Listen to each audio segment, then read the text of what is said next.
आज खऱ्या अर्थाने अनेक विकास कामं या मतदारसंघामध्ये करत असताना आज या ठिकाणी आपल्या सगळ्यात महत्त्वाचा प्रश्न पाण्याचा। आजपर्यंत या पाण्यावरती अनेक वेळा राजकारण केलं गेलं आणि या पाण्याचं मृगजळ आपल्याला बऱ्याच वेळेला दाखवत गेले आणि त्याच मृगजळाच्या पाठीमागं आपण धावत गेलो आणि या तालुक्याचा दुष्काळ मात्र आतापर्यंत कधी हटला नाही। तसाच दुष्काळ तो आपल्या नशिबाला राहिला आणि ही आश्वासनाचीच बरसात आजपर्यंत आपण दिली गेली। अनेक आमदार अनेक खासदार आपण निवडून दिले, परंतु आश्वासनाशिवाय आपल्याला कुठल्याच गोष्टी मिळाल्या नाहीत। परंतु वंदनो, फुलजंती आपलं शेवटचं या ठिकाणी गाव, या आपल्या फुलजंती गावामध्ये या ठिकाणी म्हैसाळचं पाणी आणि उजनीचंही पाणी या निमित्तानं दोन्ही पाणी या आपल्या गावामध्ये येतं आणि टेलला गाव असल्यामुळं उजनीचा बी पाण्याचा अपुरा तुटवडा आणि म्हैसाळच्याही पाण्याचा अपुरा तुटवडा या नक्की होतोय। परंतु भविष्यामध्ये या सगळ्या गोष्टीमध्ये उजनीचं पाणी सुद्धा नियमित आणि व्यवस्थित पुरवठा होणारं उजनीचं पाणी आपल्याला आलं पाहिजे। म्हैसाळची कामं अजून बरीचशी अर्धवट आहेत, ती कामं पूर्ण करून आपल्या भागाला एक चांगल्या पद्धतीनं पाणी या निमित्तानं आलं पाहिजे। शिवाय ज्या वेळेला या ठिकाणी म्हैसाळचं पाणी जेव्हा ओव्हरफ्लो होतो, ओव्हरफ्लो झाल्यानंतर या ठिकाणी म्हणजे ते पाणी कर्नाटकमध्ये आलमट्टी धरणामध्ये वाहून जातं पुराचं पाणी। त्यावेळेला आपल्याला आपल्या तालुक्यामध्ये असणारे जे 4 तलाव आहेत, ते तलाव म्हणजे मारोळी तलाव, लवंगी तलाव, परोळकरवाडीचं तलाव आणि या ठिकाणी शिरनांदगीचं तलाव, या 4ही तलाव या निमित्तानं पावसाच्या पाण्यावरती या ठिकाणी आणि म्हैसाळच्या पाण्यावरती भरून घेण्याकरता सेपरेट पाईपलाईन या तलावामध्ये सोडून त्या ठिकाणी तलाव फिडिंगचं काम या ठिकाणी आपण करण्याची तरतूद केलेली आहे। त्याची सुद्धा मंजुरी होऊन अंतिम टप्प्यात त्याची मंजुरी आहे, ही आचारसंहिता झाल्या त्याची मंजुरी होईल आणि नक्कीच आपल्या या तलावात पाणी येईल आणि तलावात ज्या वेळेला आपण तलाव भरतील, ओव्हरफ्लो होतील, तर त्यावेळेला हे पाणी वड्यामध्ये येईल आणि वड्यामध्ये असणारे बंधारे आणि वड्यामध्ये कायमचं पाणी आपल्याला कायमस्वरूपी राहील। परवा आम्ही इंगळे वस्तीवर गेल्यानंतर त्या ठिकाणी बंधाऱ्याचं दुरुस्तीचंही काम आपल्याला सांगितलं होतं, परंतु काय झालं तर त्या ठिकाणी 80 लाख रुपयाचं इस्टिमेट त्या ठिकाणी प्रस्तावित आहे। आचारसंहिता झाल्या त्या सुद्धा इंगळे बंधाऱ्याचं काम, त्याची गळतीचं काम आहे, दुरुस्तीचं काम आहे, ते सुद्धा त्या ठिकाणी करून आपल्या इंगळे वस्तीच्या शेतकऱ्यांना सुद्धा दिलासा देण्याचं काम आज या ठिकाणी होतंय। आज आपण बघतोय की अल्पावधीच्या कालावधीत कारण त्या पोटनिवडणुकीमध्ये आपल्या सगळ्यांच्या आशीर्वादाने आणि प्रेमाने या ठिकाणी आज मला पोटनिवडणुकीमध्ये या मतदारसंघाचं लोकप्रतिनिधित्व करण्याची संधी दिली। परंतु या अल्पावधीच्या कालावधीमध्ये या मतदारसंघामध्ये जवळजवळ 3000 कोटीपेक्षा जास्त निधी आपण या ठिकाणी आणू शकलो आणि पंढरपूर मंगळवेढ्याच्या मतदारसंघातील गावांचा आपण विकास करू शकलो। आज आपल्या गावाला सुद्धा, या गावाला येणारे रस्ते असतील, त्या गावामध्ये असणारे इंटरनल रस्ते असतील, वाड्या वस्त्यावरचे रस्ते असतील किंवा समाज मंदिर सभा मंडपासाठी सुद्धा एक वेगळ्या पद्धतीचा आज कोट्यवधी रुपयाचा निधी देऊन या ठिकाणी आपण या शेतकऱ्यांना दिलासा देण्याचं काम केलंय।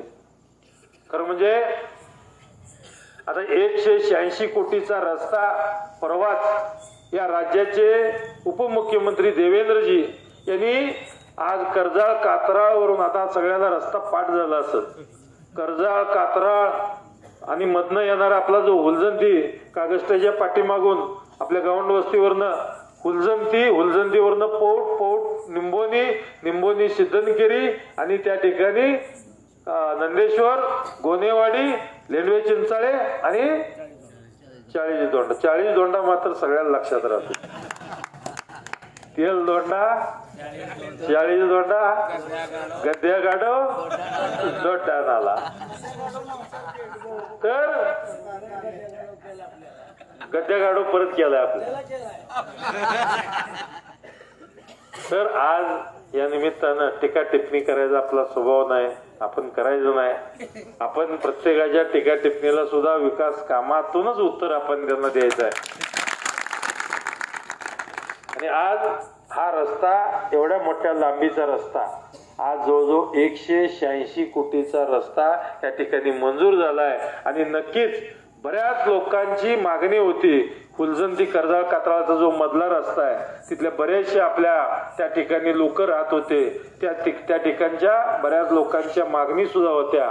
तो रस्ता पूर्ण झाल्यानंतर नक्कीच त्या लोकांना सुद्धा त्या ठिकाणी न्याय देण्याचं काम होईल. आणि आपल्या गावाला सुद्धा त्या ठिकाणी कर्नाटकमध्ये जायचं, चडचणला जरी जायचं झालं तर तो रस्ता फास्ट होईल. मंगळवेढ्याला जायला तर काय आपल्याला वेळ लागत नाही. इकडे सांगोल्याकडे जरी निघायचं म्हणलं तरी सुद्धा चांगल्या पद्धतीचा रस्ता या ठिकाणी होतोय. आणि नक्कीच याचा फायदा सर्व शेतकऱ्यांना, शेतमालांना आणि सर्वांना या निमित्तानं फायदा होईल. आज मोठमोठे प्रोजेक्ट आपण करत असताना या निमित्तानं हुलजंती कागस्ट, हुलजंती निंबोनी आणि हुलजंती कात्राळ हे सुद्धा रस्ते या ठिकाणी, या रस्त्यांना लाखो कोट्यवधी रुपयाचा निधी देऊन हे सुद्धा रस्ते या ठिकाणी आता सध्या एकाचं काम चालू आहे, एकाचं या ठिकाणी प्रस्तावित आहे. आणि नक्कीच हे रस्ते सुद्धा या ठिकाणी पूर्ण होतील. आज जवळजवळ हुलजंती गावाला येणारे रस्ते असतील, विकास कामे असतील, या सगळ्यात मिळून जर आज बेरीज केली तर जवळजवळ 28 कोटी रुपये या ठिकाणी हुलजंती गावाच्या विकास कामांना आपण त्या ठिकाणी वापरतो. आपला 186 कोटीचा रस्ता जर धरला तर अजून वाढतंय, पण ते आपण यात धरत नाही. परंतु आज या निमित्तानं मालिंगरायाचं आपलं आराध्य दैवत मालिंगरायाच्या देवस्थानला सुद्धा या ठिकाणी येणाऱ्या कालावधीमध्ये प्रसाद योजनेमधून या ठिकाणी आज जवळजवळ 30 कोटीचा निधी या ठिकाणी प्रस्तावित केलेला आहे. आणि नक्कीच केंद्र शासनाकडून त्या ठिकाणी या योजनेमधून, प्रसाद योजनेमधून 30 कोटी रुपये आपल्या मालिंगरायाच्या देवस्थानला सुद्धा त्या ठिकाणी येऊ शकतात. आणि नक्कीच आपल्या सगळ्या मालिंगरायाचं आराध्य दैवत याचं सुद्धा या ठिकाणी चांगल्या पद्धतीनं तिथं जीर्णोद्धार होईल. त्या निमित्तानं आता जागेचा वगैरे जरा प्रॉब्लेम आता कसा सोडवायचं, तुमचं ट्रस्ट पुजारी मंडळांचं हे एकत्रीकरण होऊन आणि नक्कीच या आपल्या मालिंगरायाच्या यात्रेच्या निमित्तानं बऱ्याच वेळेला बघतोय आपण की 3-4 दिवस ज्या वेळेला यात्रा असते ट्रॅफिक जाम असतं, यात्रेकरूंचं बाहेरून यात्रेकरू येतात, त्यांच्या सोयीसुविधा व्हायला पाहिजेत. परवा मी या निमित्तानं उपमुख्यमंत्री आणि मुख्यमंत्र्यांनी त्या ठिकाणी वारीच्या निमित्तानं बैठक घेतली होती. आणि त्यांना मी त्या बैठकीमध्ये नमूद केलं होतं की या जिल्ह्यामध्ये सर्वात मोठ्या यात्रा या माझ्याच मतदारसंघात होत्या. पहिली यात्रामध्ये या जिल्ह्यातली सर्वात मोठी यात्रा ही म्हणजे आपल्या पंढरपूरची पांडुरंगाची वारी. या 4 वाऱ्या या ठिकाणी मोठ्या प्रमाणात त्या ठिकाणी भरला जातात. आणि जिल्ह्यामध्ये 2 नंबरचं जर कुठली या ठिकाणी यात्रा होत असेल तर ती म्हणजे आपल्या मालिंगरायाची यात्रा. आज एवढ्या मोठ्या प्रमाणात त्या ठिकाणी भाविक येतात. त्या भाविकांच्या सेवा सुविधा ह्या सुद्धा करणं आपलं कर्मप्राप्त आहे. त्या भाविकांना सुद्धा त्या ठिकाणी सोयी पुरणे, काय त्या ठिकाणी पिण्याचं पाणी, आंघोळीचं पाणी, राहण्यासाठी एक भक्त निवास, अशा पद्धतीच्या सोयी देणं सुद्धा हे आज आपल्या सगळ्यांचं काम आहे. तर आज या निमित्तानं मला सांगावंसं वाटतं की तीर्थक्षेत्र असेल किंवा रस्ते असतील, पाणी असतील, आरोग्य असेल, शिक्षण असेल, या सगळ्या गोष्टीवरती आज या ठिकाणी आपण कोट्यवधी रुपयाचा निधी आणून आपण या बाबतीत काम केलं. बंधूंनो, आज या मतदारसंघामध्ये जवळजवळ आपण 28 संविधान भवन या ठिकाणी बांधले गेले. आणि आज जवळजवळ 318 समाज मंदिर, सभा मंडप आणि सभागृह हे यामध्ये सुद्धा, कारण संविधान भवन म्हणून त्यावेळेला द्यायची तरतूद नव्हती, परंतु या निमित्तानं समाज मंदिर म्हणून त्या ठिकाणी संविधान भवन सुद्धा त्यामधले काही आज सभागृह आहेत. तर अशा पद्धतीनं आज मतदारसंघामध्ये आपण संविधान भवन उभा करू शकलो, 32 ग्रामपंचायतींना आपण ग्रामपंचायत कार्यालय देऊ शकलो. आज या मतदारसंघामध्ये दिव्यांगासाठी सुद्धा दिव्यांग भवन उभारू शकलो, वारकऱ्यासाठी वारकरी भवन उभारू शकलो आणि मराठा भवन उभा करू शकलो. शिवाय अहिल्या भवन सुद्धा या ठिकाणी प्रस्तावित आहे. अहिल्या भवन सुद्धा या निमित्तानं आपण निर्माण करतोय. शिवाय या मतदारसंघामध्ये आपले महामानव आहे छत्रपती शिवाजी महाराजांच्या पुतळ्याचं सुशोभीकरण असेल, डॉक्टर बाबासाहेब आंबेडकरांच्या पुतळ्याचं सुशोभीकरण असेल, राजमाता अहिल्यादेवींच्या पुतळ्याचं सुशोभीकरण असेल, राजमाता जिजाऊंच्या पुतळ्याचं या ठिकाणी सुशोभीकरण असेल, अजून या ठिकाणी अण्णाभाऊंच्या पुतळ्याचं सुद्धा सुशोभीकरण असेल. या सर्व महामानवांच्या पुतळ्याच्या सुशोभीकरणाला कोट्यावधी रुपये, लाखो रुपयेचा निधी या ठिकाणी आपण देऊ केला आणि महामानवांचे विचार आपल्या डोळ्यासमोर ती राहावे आणि आपल्या डोक्यामध्ये ते विचार येऊन त्या ठिकाणी आज चांगला संदेश या जगाला द्यावा, याकरता सुद्धा एक चांगल्या पद्धतीचा निधी या सर्व सुशोभीकरण महामानवांच्या पुतळ्याला सुशोभीकरणाला आपण दिलेला आहे. बंधूंनो, आज प्रत्येक क्षेत्रामध्ये काम करत असताना मी हे नाही म्हणणार की आतापर्यंत एवढा निधी आला कुठं. विरोधकाचाही प्रश्न आहे की 3000 कोटीचा निधी आला कुठं, परंतु मी त्यांना सांगू इच्छितो, त्यांनी मला सांगावं त्याला 3000 कोटीचा निधी कशा कशा पद्धतीनं आला. आता आपण टोकता जरी आपण घेतलं 700, या कालच्या अधिवेशनात जवळजवळ 1100 कोटीचा निधी येतोय. 700 कोटीचं आपली योजना येते, 186 कोटीचा हा रस्ता आला, शिवाय 130 कोटीचं स्कायवॉक म्हणजे दर्शन मंडप, बालाजीच्या धर्तीवर 130 कोटीचं दर्शन मंडप आलं. पंढरपूर शहरामध्ये 100 कोटीचे या ठिकाणी रस्ते झाले, 100 कोटीचे ड्रेनेज लाईन झाले, 100 कोटीचं त्या ठिकाणी पाईपलाईन झाली, पिण्याच्या पाण्यासाठी पाईपलाईन झाली. या सगळ्या गोष्टी जर बघितल्या आज जवळजवळ या ठिकाणी 3000 कोटीपेक्षा जास्त निधी या ठिकाणी आहे. गोविंदराव, दलित वस्ती सुधार योजनेमध्ये सुद्धा आज या ठिकाणी डीपीसी असेल किंवा केंद्र आणि राज्याच्या योजनेतून असेल तर त्या ठिकाणी या पंढरपूर मंगळवेढामध्ये 376 कोटी दलित वस्ती सुधारणामध्ये आपण त्या ठिकाणी आपण खर्च करू शकलो. एवढ्या मोठ्या प्रमाणात त्या ठिकाणी निधी आणून विविध भागामध्ये त्या ठिकाणी आज आपण कामं करू शकलो. एवढ्या मोठ्या प्रमाणात निधी आणून कित्येक वर्षाचा आपला विकासाचा बॅकलॉग हा खरं म्हणजे पाठीमागच राहिला होता. परंतु एवढा निधी आणून सुद्धा अजून बरीचशी कामं या मतदारसंघामधले शिल्लक राहिलेले आहेत. वाड्या वस्तीवरचे रस्ते राहिलेले आहेत. आज या ठिकाणी बरेचसे असे रस्ते आहेत की आरोग्याच्या बाबतीत सुद्धा या ठिकाणी या आपल्या मंगळवेढा तालुक्यामध्ये 100 कोटीचं हॉस्पिटल झालं, 42 कोटीचं निमोलीला हॉस्पिटल होतंय आणि 200 बेडचं या ठिकाणी पंढरपूरमध्ये कॉटेज हॉस्पिटल होतंय आणि 1000 बेडचं पंढरपूरमध्ये अख्ख्या महाराष्ट्रामध्ये होत नाही एवढं मोठं हॉस्पिटल त्या ठिकाणी निर्माण होतंय. पंढरपूरमध्ये MIDC निर्माण होते. खरं म्हणजे प्रत्येक गावागावामध्ये आमचे सहकारी यादी वाचून दाखवतात. आता मी सुद्धा यादी वाचून दाखवत नाही कारण लई मोठी यादी आहे. यादी वाचायलाच जवळजवळ 10-15-10 मिनिटं गेली असते. एवढी मोठी यादी आहे, 5-7 पानांची यादी आहे. परंतु आज या निमित्तानं आपल्याला एवढंच सांगतो, विरोधक येणार, भूलथापा मारणार, कुठल्याही भूलथापाला बळी पडायचं नाही एवढं लक्षात ठेवायचं. आज हे आपलं भारतीय जनता पार्टी आणि महायुतीचं सरकार आहे. हे सरकार त्या ठिकाणी माझ्या माता भगिनींच्या मागे महिला सक्षमीकरण झाली पाहिजे याकरता भक्कमपणे महिलांच्या पाठीमागे आहे. आज महिला सक्षमीकरण व्हावे याकरता बचत गटाच्या माध्यमातून चांगल्या प्रमाणात मोठ्या प्रमाणात अर्थसहाय्य दिलं जातं. मुलगी जन्मली सुकन्या योजना, मुलगी शाळेत जाऊ लागली त्या ठिकाणी मुलीला उच्च शिक्षणापर्यंत फी माफ असेल, मुख्यमंत्री लाडकी बहीण योजना असेल आणि वयाच्या 65व्या वर्षानंतर वयश्री योजना ही सुद्धा या निमित्तानं माझ्या माता भगिनीसाठी केलेली आहे.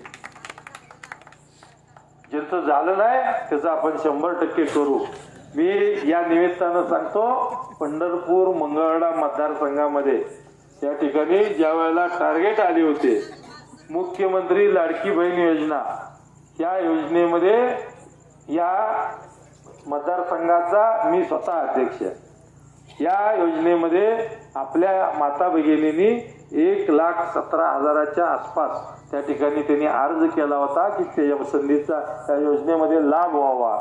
तर त्या ठिकाणी मीच अध्यक्ष होतो. बरीचशी कागदपत्र कुठं अपुरी असतील किंवा काय असतील, आम्ही डायरेक्ट फोन करून त्यांना त्या ठिकाणी कागदपत्र मागवून ते अपलोडिंग करून घेतले आणि त्या निमित्तानं जवळजवळ 1,15,497 माझ्या माता भगिनींना मुख्यमंत्री लाडकी बहीण योजनेमध्ये आपण सहभाग करू शकलो. आजी तुमचं राहिले का? बरं करायचं आपण तुमचं. करतो काळजी करू नका. तुमचा तर लाडकी बहीण मध्ये कसं करायचं, लाडका भाऊ मध्ये करायचं. तर या निमित्तानं तर म्हणजे शेतकऱ्याच्या सुद्धा पाठीमागे भक्कमपणे आज हे सरकार, महायुतीचं सरकार या ठिकाणी आहे. शेतकऱ्यासाठी आता या ठिकाणी बरीचशी माझी शेतकरी मंडळी बसली असतील, त्या सगळ्यांचं त्या ठिकाणी बरंच वीज बिल हे थकात होतं. कुणाचं ₹1,00,000, कुणाचं 2 लाख, कुणाचं 3 लाख, कुणाचं 4 लाख एवढी लाईट बिल थकात होते. एक तर पाण्यानं आमचा दुष्काळ आपल्या कायम डोक्यावरती आणि अशा अवस्थेत लाखो रुपयाचं लाईट बिल म्हणजे टांगती तलवार परत त्या ठिकाणी आज या ठिकाणी निर्माण होते. तर यासाठी आपल्या सरकारने त्या निमित्तानं त्या सर्व शेतकऱ्यांचं लाखो रुपयाची थकबाकी माफ करून येणारं लाईट बिल सुद्धा हे 000 अशा प्रकारे लाईट बिल सुद्धा येत आहे. आता येतंय का नाही 0 लाईट बिल? तर आज या निमित्तानं एवढं सांगू इच्छितो, PM किसान योजना आणि नमो किसान योजना या योजनेमधून सुद्धा मोठ्या प्रमाणात अर्थसहाय्य या शेतकऱ्यांना आपल्याला आज केंद्र आणि राज्य सरकार करतंय. ₹1 पीक विमा या ठिकाणी आपण देतोय.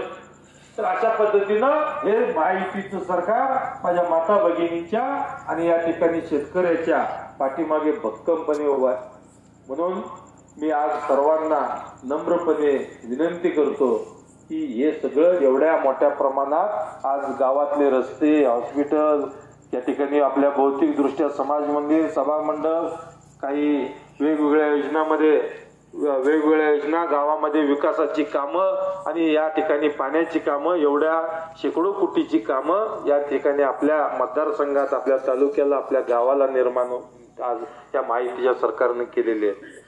म्हणून आपल्या सगळ्याला विनंती आहे की येणाऱ्या 20 तारखेला आपलं चिन्ह आहे कमळ आणि हे कमळ एक नंबर मशीनला 1 नंबरलाच कमळ आहे.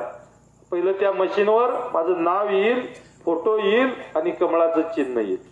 त्या ठिकाणी कमळाच्या चिन्हा पुढं बटन येणार आहे आणि कमळाच्या चिन्हा पुढील बटन दाबून आपण भरघोस मताने निवडून द्यावं एवढी विनंती आपल्या सगळ्यांना या निमित्तानं करतो आणि थांबतो. जय हिंद, जय महाराष्ट्र.